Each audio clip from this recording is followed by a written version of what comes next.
আফগানিস্তান ও পাকিস্তানের দীর্ঘদিনের সীমান্ত উত্তেজনা এখন এক ভয়াবহ পূর্ণাঙ্গ যুদ্ধে রূপ নিয়েছে। শুক্রবার পাকিস্তানের পক্ষ থেকে আনুষ্ঠানিকভাবে ওপেন ওয়ার ঘোষণার পর দুই দেশের মধ্যে ব্যাপক সংঘর্ষ শুরু হয়েছে।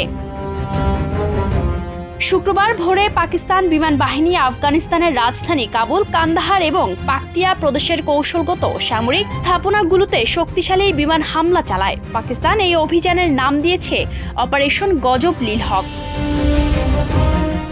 পাকিস্তানের প্রতিরক্ষা মন্ত্রণালয়ের দাবি অনুযায়ী তাদের হামলায় অন্তত ১৩৩ জন তালেবান যোদ্ধা নিহত হয়েছে। অন্যদিকে আফগান তালেবান সরকার দাবি করেছে তাদের স্থূল বাহিনীর পাল্টা হামলায় ৫৫ জন পাকিস্তানি সেনা নিহত হয়েছে এবং তারা সীমান্তের বেশ কিছু পাকিস্তানি চেকপোস্ট নিজেদের নিয়ন্ত্রণে নিয়েছে। ইরানের মধ্যস্থতার প্রস্তাব ও কূটনৈতিক তৎপরতা। দুই মুসলিম দেশের এই রক্তক্ষয়ী সংঘাত পুরো দক্ষিণ ও মধ্য এশিয়ায় ছড়িয়ে পড়ার আশঙ্কা তৈরি হয়েছে। এই চরম উত্তেজনার মধ্যেই ইরান আনুষ্ঠানিকভাবে মধ্যস্থতার প্রস্তাব দিয়েছে। ইরানের পররাষ্ট্র মন্ত্রণালয়ের মুখপাত্র এক জরুরি বিবৃতিতে জানান, সংকট নিরসনে যে কোনো ধরনের সংলাপের আয়োজন ও মধ্যস্থতা করতে দেশটি পূর্ণ প্রস্তুত। জানা যায়, ইতোমধ্যেই ইরানের পররাষ্ট্রমন্ত্রী ইসলামাবাদ ও কাবুলের সঙ্গে যোগাযোগ শুরু করেছেন যাতে দ্রুত একটি কার্যকর যুদ্ধবিরতি নিশ্চিত করা যায়।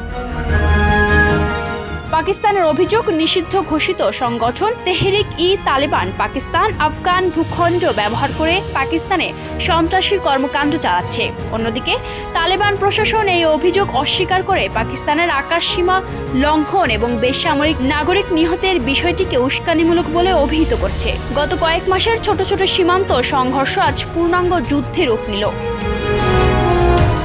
আন্তর্জাতিক সম্পর্ক বিশ্লেষকরা মনে করছেন, যদি দ্রুত ইরানের মধ্যস্থতা বা আন্তর্জাতিক কোনো চাপ না আসে তবে এই যুদ্ধ দীর্ঘমেয়াদী রূপ নিতে পারে। বিশেষ করে ড্রোন এবং বিমান হামলার ব্যবহার পরিস্থিতিকে আরও জটিল করে তুলছে।